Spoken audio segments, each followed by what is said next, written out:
Welcome to this presentation on grief, created and presented by the Ascension Employee Assistance Program. My name is Erin Johnson, and I'm one of the counselors with the EAP program. To start, it's important to know that anytime we have a change or a loss in life, we may experience grief.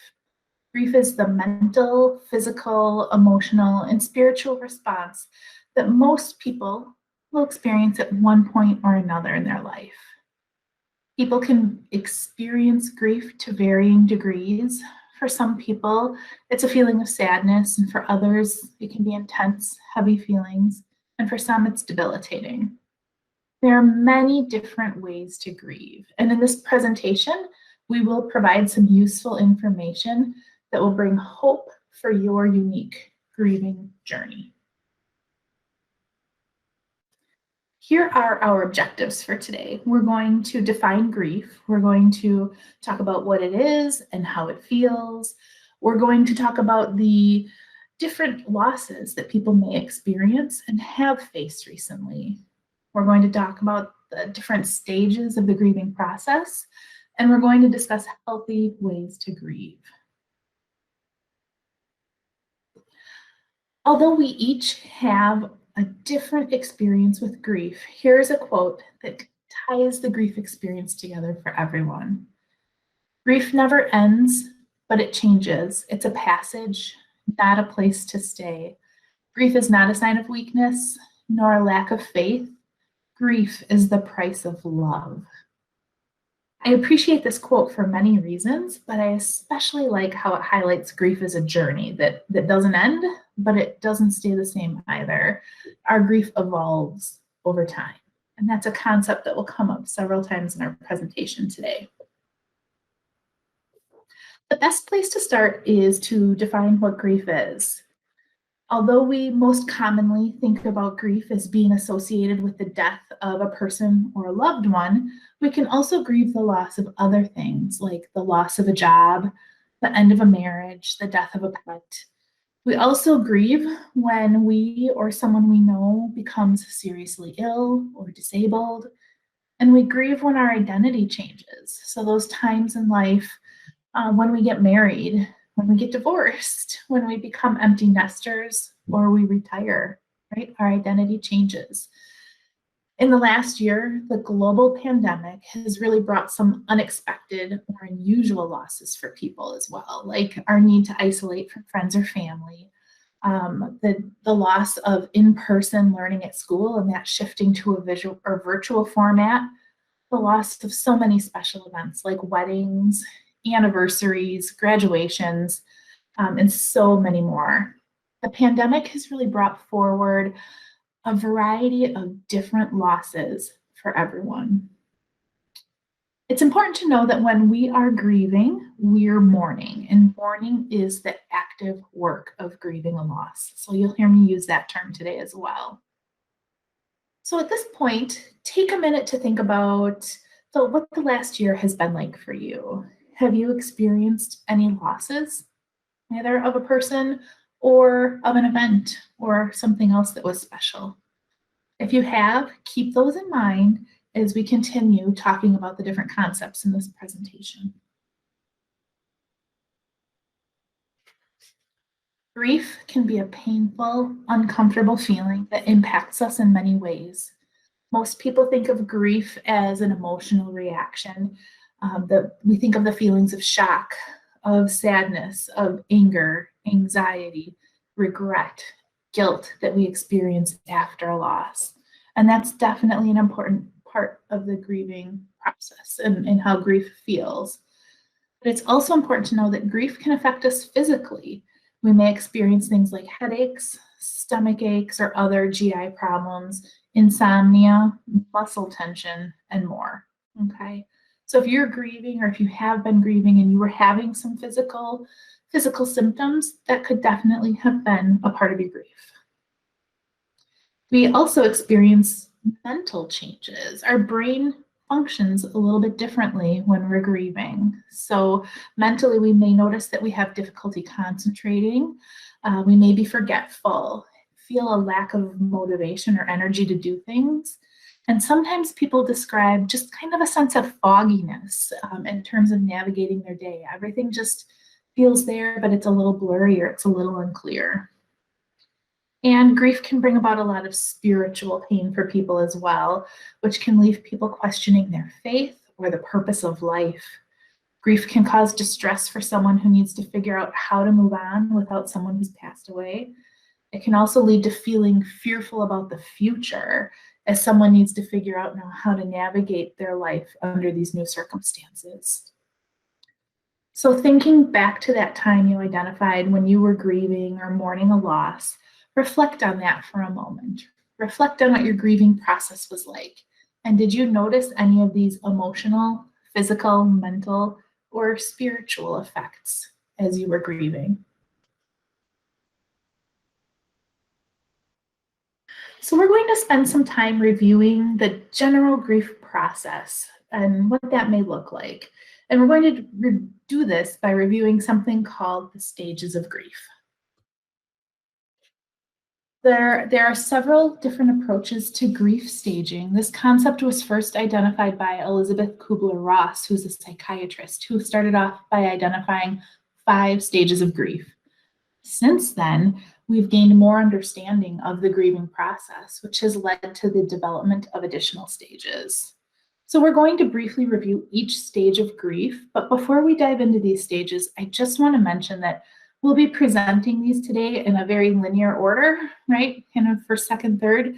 But it's important to know that each person's grieving process is unique. So although I'm going to present these to you in a nice, concise order, that doesn't mean that everybody progresses through the stages in that linear fashion. People can bounce all around. They might spend a longer amount of time in one stage, less in another. Everyone's grieving process is unique, just as is their experience with these stages. So the first stage that we'll discuss is called denial or shock. Denial and shock are really common responses at the beginning of a grief journey.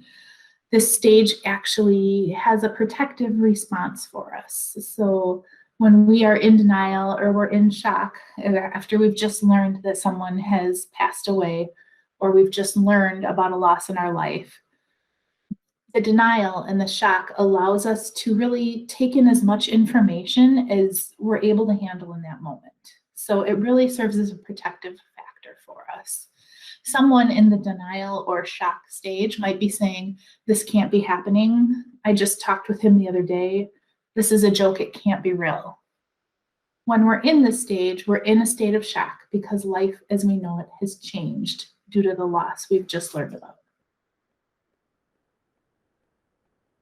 The next stage is called anger, okay?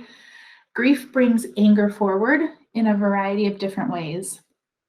We might direct our anger toward the person who died or towards their doctor or other professionals who are providing care for them. We could direct our anger towards their disease or people who survived other similar circumstances. We could also direct our anger at friends, family, or God. When we release those feelings of anger, doing so will allow the feelings that are behind that anger, the feelings that are feeding our sense of anger, it will allow those feelings to come forward. And those could be feelings of fear, hurt, loneliness, or a variety of others. It's important that we allow ourselves to experience the anger that we're feeling. The more fully we allow ourselves to feel angry, the sooner those angry feelings should dissipate. If we suppress our feelings of anger, they'll tend to linger around longer and they'll pop up in other ways. We'll talk about that more in a little bit. During this next stage of grief, we have a lot of thoughts that start with what if or if only. In this stage, which is called bargaining, we're trying to negotiate a different or more acceptable situation, right? Because it feels so impossible to accept the loss of someone or something that's causing us so much pain. We often experience feelings of guilt when we blame ourselves for something we had no control over. So when we're bargaining, we're not really present in the moment, right, where the pain is. So this bargaining stage has some protective measures similar to the denial or shock stage we talked about a few minutes ago. Bargaining has a protective effect because it offers us a temporary escape for our pain as we're looking for that alternate ending. Okay. So the idea is if we stay in this spot bargaining the reality of the loss, still we will not be, we will not be processing the reality of that loss. It almost seems like it hasn't quite happened. So we're hoping for something else. The next stage is called depression. And this is not the same as clinical depression that we hear about people having, although some of the symptoms will look similar or feel similar. The depression of grief occurs when a grieving person truly feels all of the pain of their loss without those protective measures of bargaining and denial or shock in place. So at this point, someone in the depression phase, they're really starting to live with the reality of their loss and realizing that the person or thing that they've lost is not coming back. The world seems really overwhelming to them, and they might have thoughts like, this pain will never go away. I'm all alone. Nobody understands how I feel. There's nothing to look forward to. And the next phase is called acceptance. It's all about finding acceptance. This doesn't mean that the grieving person is okay with what has happened, but it means that they've accepted the reality of their loss.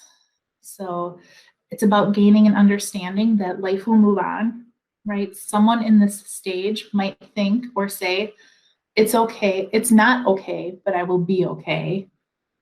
It still hurts, but I can go on living. The past can't be undone, but I can impact the future. People in the acceptance phase, they gradually start to get their energy back. They start to look forward to things again. They have an easier time making difficult decisions. They start investing in relationships again. They start to express their feelings and their needs more. They slowly begin to live and experience life again. And the last stage is about finding meaning. During this phase, the grieving person, they find a new way to sustain their love for the person who passed away while they're yet moving forward with their life. It's the concept that loss is what happens to us and meaning is what we make happen. Okay. Finding meaning involves healing and growth. It involves sharing memories, creating, expressing thoughts and feelings.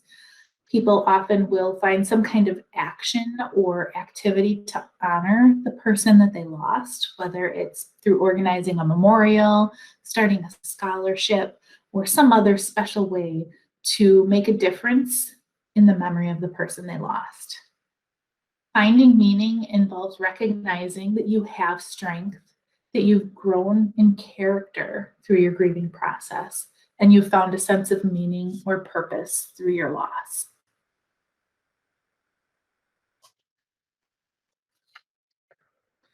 Although we would never wish loss or trauma on another person, we know that when people experience difficult situations, they often come out stronger, better, or wiser than they were before. That's the concept of post-traumatic growth. It's the positive changes that we experience after going through something really hard. Some people refer to this as the silver lining of a gray storm cloud. People who experience post-traumatic growth report growth in 5 specific areas. The first is improvement in relationships. They've come to the realization that they don't want to take family or friends for granted, so they work on improving those relationships. They experience a greater appreciation for life. They don't want to waste any opportunities. They want to live life to the fullest every day. They experience new opportunities or pathways in life when doors open for them that weren't previously there. They experience a greater sense of personal strength and spiritual change or the development of spirituality that they previously didn't have. So take a moment again to reflect back on the loss or losses that you identified earlier in this presentation. When you think about how you've gone through the process of grieving those losses, do you notice any post-traumatic growth that's happened within yourself?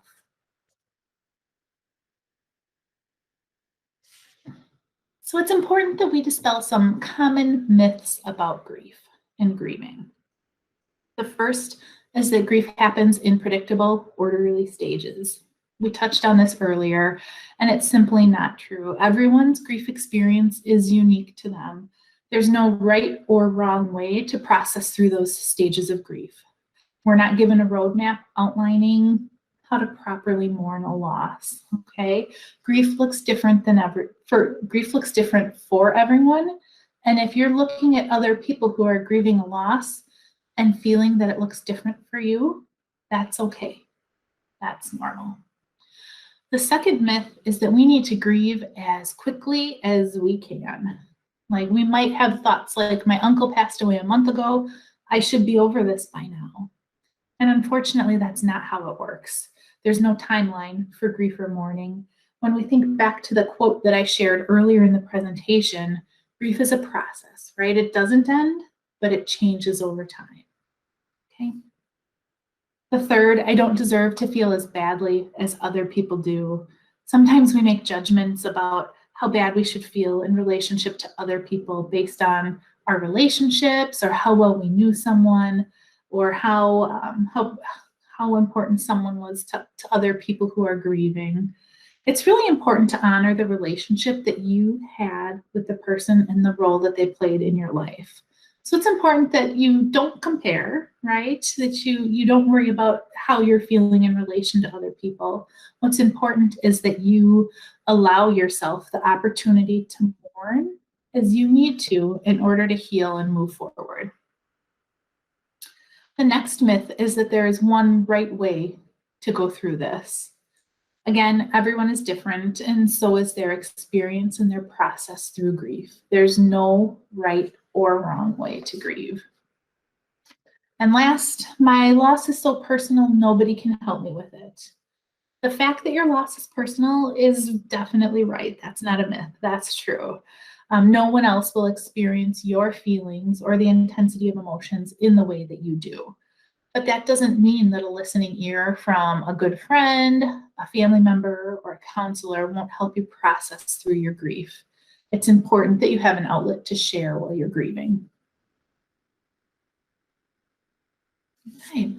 So we've reviewed a lot of information up to this point regarding the actual process of grieving. We're going to spend some time now reviewing some strategies that can also help along our grief journey. The first concept is that grief longs for expression. After a loss, it's important to know that it's important for us to acknowledge our feelings of grief, okay? Too often people stuff their feelings inside and they don't acknowledge or address them, okay? We don't allow ourselves to feel those big feelings because to feel sadness that big or anger that big, it doesn't feel good. It's not comfortable for us. So we're inclined sometimes to stuff that inside, okay?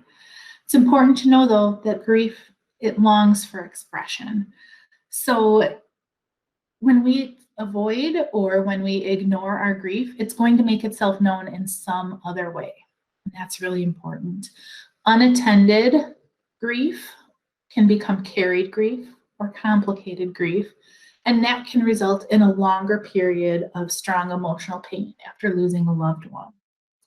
Sometimes it might seem or feel easier to ignore a grief, but just know that it will resurface in another way. It could include health issues, it could include insomnia, difficulty concentrating, or even experience of depression is a few examples. And while we're mourning, there are 6 central needs that we all have. This list was developed by Dr. Alan Wolfelt, and you'll notice some similar concepts in here to the stages of grief that we reviewed earlier, but just like the stages of grief, these are not necessarily a linear process. You can jump around. Some people might address more than one of these 6 needs of mourning at one time. But it's important to know you'll address each one when you are ready to. So the first of the 6 needs is acknowledge the reality of the death, which is a process, right? It's not an event. It's generally not quick, easy, or efficient to get to that point where we're fully acknowledging the reality of our loss. But that's a critical need for us while we're mourning. Second is to embrace the pain of the loss. This is something we naturally don't want to do. It's easier to avoid or deny our grief, but when our feelings are strong, we may need to distract ourselves from them for a little while other times you might let yourself sit with or experience those feelings. The third is to remember the person who died. Our culture encourages us to move forward after someone passes away, but it's important that we make time to connect with them, to connect with their memory, looking at pictures, talking with them, spending time at a special place you both enjoyed, or looking through a box of some of their keepsakes are all great ways to remember the person you lost. The fourth need is to develop a new self-identity. Whenever we lose someone close to us, our self-identity changes a bit, and to what extent will depend on our relationship with that person. But we will be confronting that new identity whenever we need to do something or complete a task that was completed by the person we lost. So this could be, in a home setting, this could be balancing the checkbook, it could be cleaning the house, it could be preparing meals, handling the mechanical issues of the furnace or whatever other equipment is in your home, planning and organizing family events, and more. Next is search for meaning. A critical need is that search for meaning. So after a loss, I had mentioned we tend to question the meaning of life or the presence of a higher power. It can really be helpful as we're mourning to give ourselves permission to mourn without having the answers to the meaning or purpose of life. Right? That's something that can take us a while to come to reach a conclusion on. So if we can give ourselves permission to mourn without knowing that, that will be helpful for our grieving journey.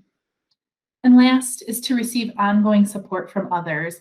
Again, whether that's a friend or a family member, a counselor, or a grief support group, there are a lot of different options that are available.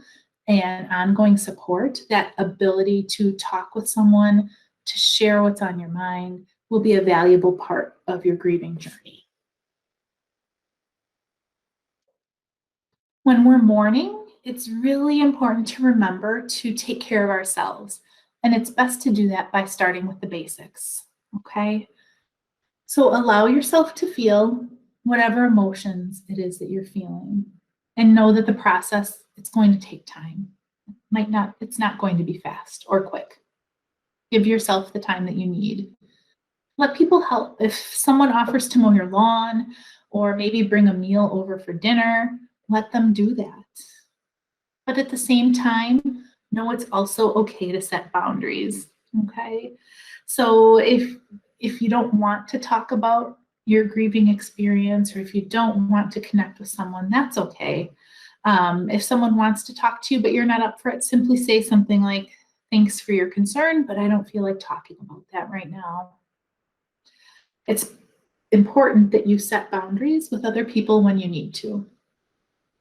And then it's also important to make sure that you're just taking care of your basic self-care, making sure that your needs are met, that you are getting enough sleep, that you are getting enough good nutrition, balanced meals, and that you're moving your body in some way. It's really important that while we're grieving, we're taking good basic care of ourselves.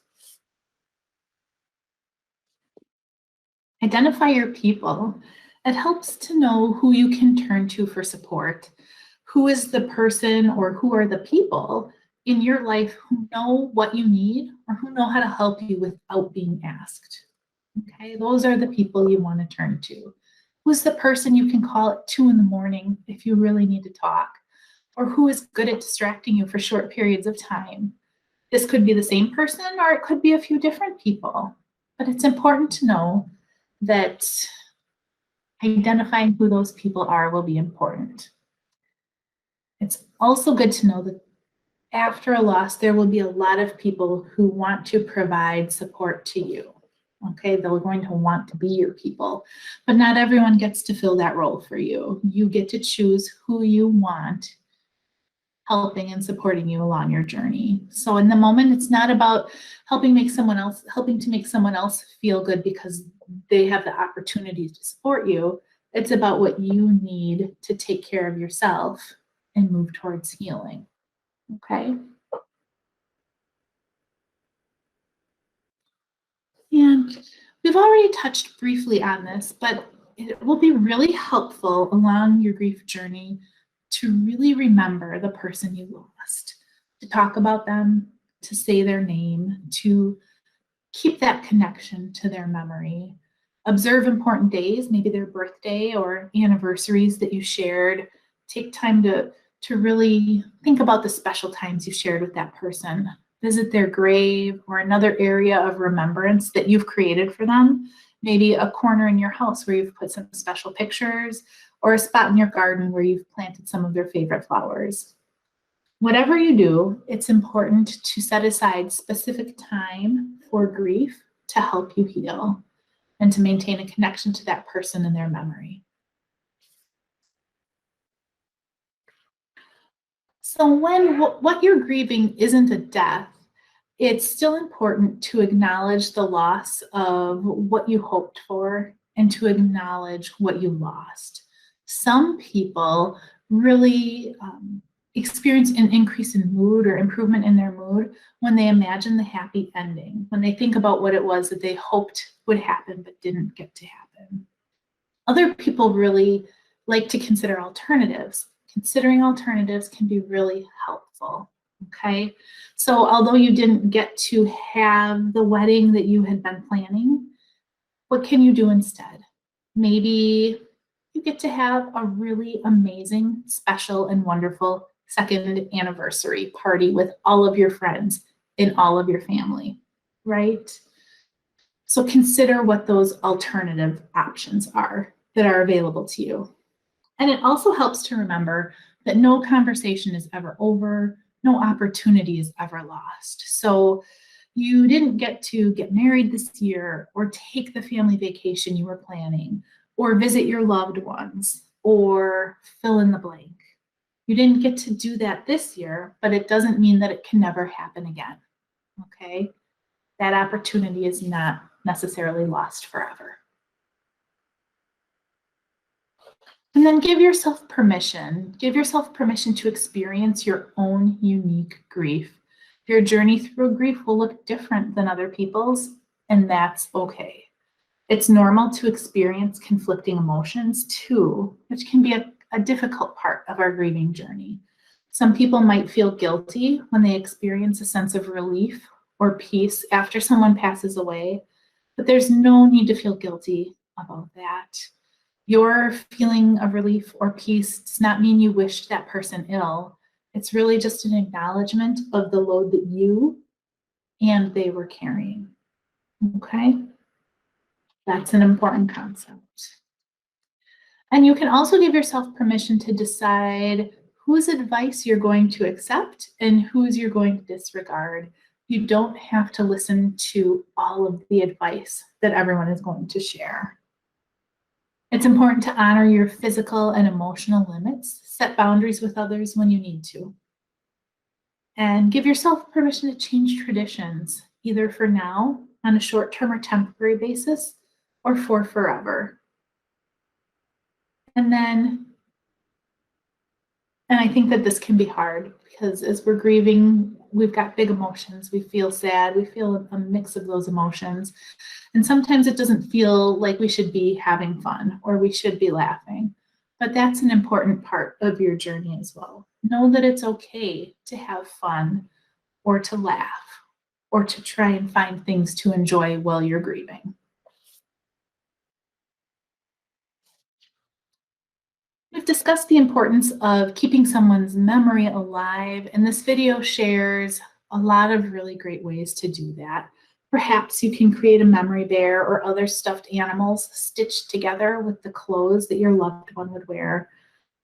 You could paint or draw a picture of something that reminds you of them or of a place that you both enjoyed together.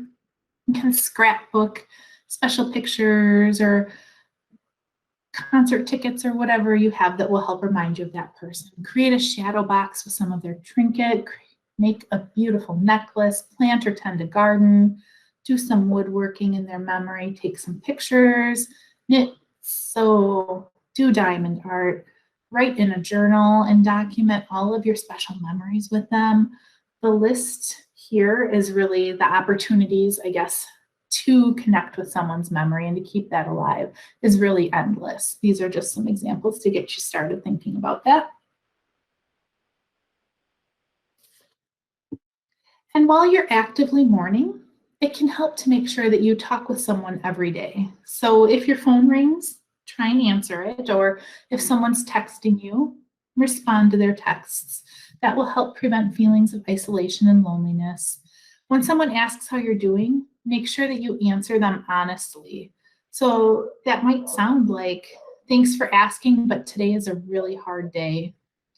Look for options to connect with other people through social media support groups, actually. There are a lot of different social media support groups that are available out there focused on grief, and there are likely local grief support groups in your area, and those can be a great source of support for you as well. And last, your employee assistance program is also a great resource that's available to you. We can provide support to you as you're grieving your loss. So moving forward, when we think about moving forward after a loss, it's important to know that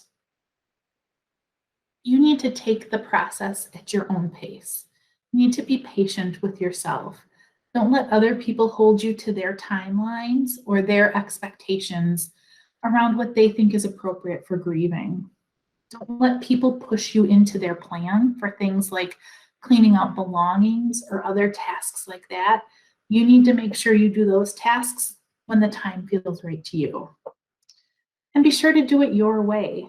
Some days when things are overwhelming, you may only be able to do whatever the next right thing is for yourself.